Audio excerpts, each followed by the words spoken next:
Follow up on a WSAZ investigation. This football season in West Virginia has been one for the books for high school. We have told you about games with some teams outscoring their opponents by as much as 70, 80 points. These blowout games follow the start of a new rule allowing students a one-time transfer where they maintain athletic eligibility. News Channel 3's Adriana Doria now has the number of transfers and spoke with state athletic officials about the impact they believe this has on the field. Since the high school football season kicked off in West Virginia, we have been telling you about lopsided scores. We pick it up already, 28-0 Nitro. And blowout games. Your final, 93-7. 7 points from a Hyundai.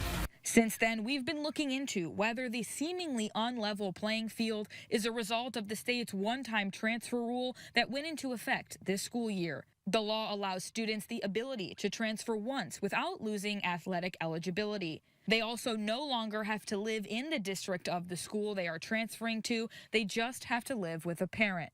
Tuesday, we now have an idea of just how many students made the decision to transfer. The West Virginia Secondary Schools Activities Commission, or the WVSSAC, tells us that number is at more than 430 students, and that's just fall sports alone. For perspective, they say less than 140 transfer waivers were granted for all sports in all seasons from January of 2021 through the spring of 2023 before that rule went into effect. That means in just one season, there were more than 3 times as many transfers as the previous year and a half of sports based on that data. It's a difference WVSSAC Executive Director David Price says he believes is having a major impact. It's different now than what it's ever been. There have always been blowouts, if you will, but not to the extent and the number that we see now. It hurts smaller schools when student athletes transfer. I just got off the phone with one today. They have 14 students. They have 1 transfer. They have a couple of students hurt playing football. They could be down to 11 Friday night. One more injury and the game's over. So, you know, it's concerning. Some of the schools that received the most transfers on the football field this season: Nitro with 18, GW with 12, and Hurricane with 11. Is that concerning to you? Well, it is, and because I think it's opened up something, and again, it's things we've talked about in the past, not only a competitive imbalance of creating all-star teams, if you will, but you know, it hurts smaller schools when student athletes transfer. In all, he says the data they have now shows that nearly 160 games have been reported to have been shortened or use the running clock procedure due to point differentials of 35 points or higher in the second half. He says this data will continue to be updated as the season progresses.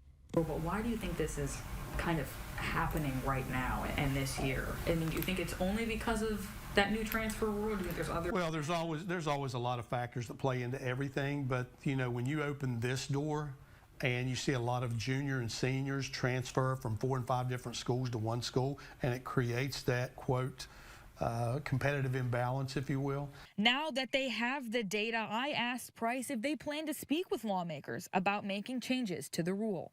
We've had discussions with lawmakers since early on, and we've had the opportunity to meet with several members of the Senate as well and discuss our concerns.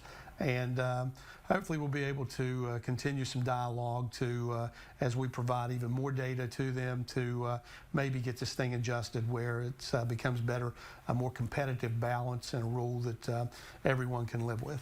And I also went to lawmakers to get their thoughts after seeing the numbers. What is your reaction to that number? Well, I'm not surprised.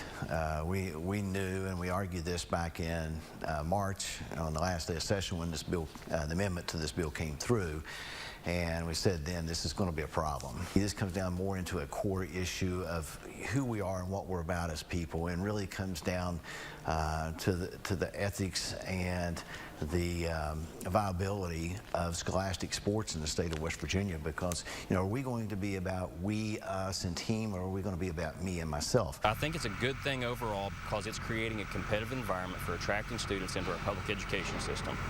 And we all want a public school that is competitive. What about the smaller schools that might be losing a lot of students because of something like this?